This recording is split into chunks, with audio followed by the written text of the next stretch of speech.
His commitment to truth is the perfect medicine for a value-challenged society. He is this generation's Booker T. Washington. This is the Jesse Lee Peterson Show. Okay, welcome back. Jesse Lee Peterson is here. Second hour of the show. We're here Monday through Friday from 6 a.m. to 9 a.m. Pacific Standard Time and 9 to noon Eastern Standard Time. Heard around the world by everybody and their mama. And I appreciate it, folks. Thank you for being here.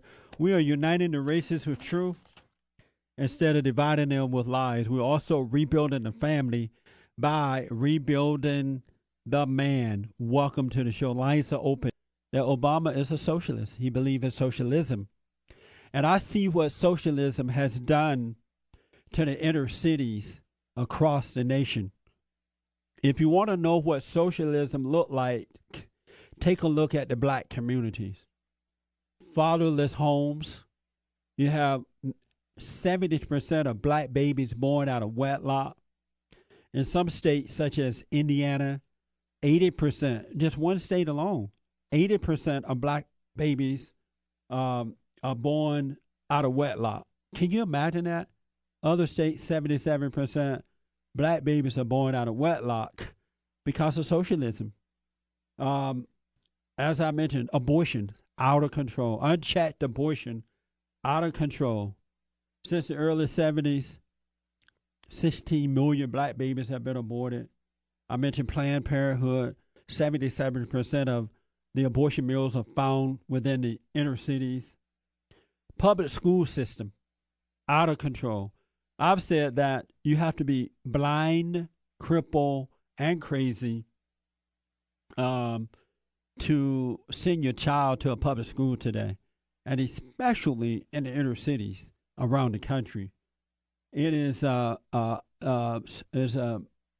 social camp of destruction. Unemployment as a result of socialism, out of control in the black communities, and you know. Black Americans voted in black government under the impression that somehow or another, that if they vote in black government, that these people are going to make sure that jobs are there, their communities are safe, and that they're going to look out for the black community. It has not happened.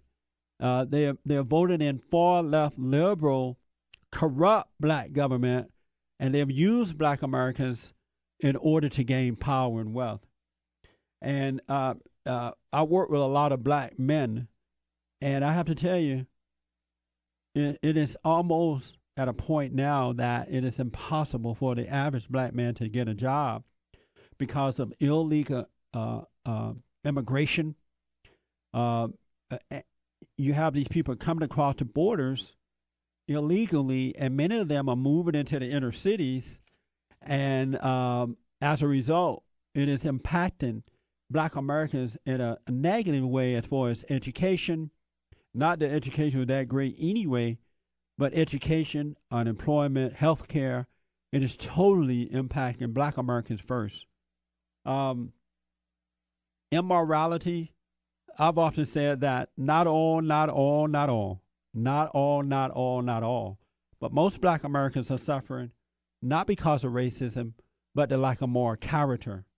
Immorality, AIDS, the disease, just out of control within the black communities across the country.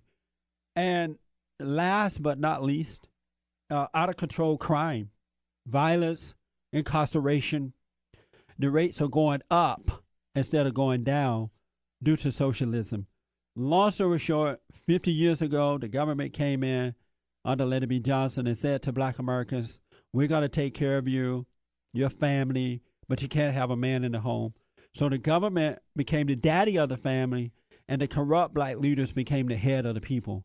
The Congressional Black Caucus, Jesse Jackson, Al Sharpton, Louis Farrakhan, the NAACP, and most of the black preachers who are not called by God but by their mama, they took over the folks' lives, and we are in a state of emergency.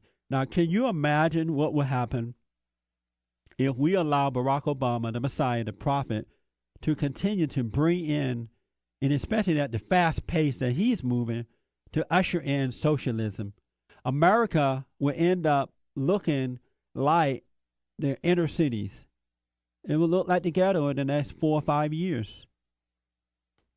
And so as a result of that, we have started a national Stop Obama Socialist Change tour and campaign. We want to educate, rally, organize the American people to get involved so that we can stop this socialist agenda of Barack Obama.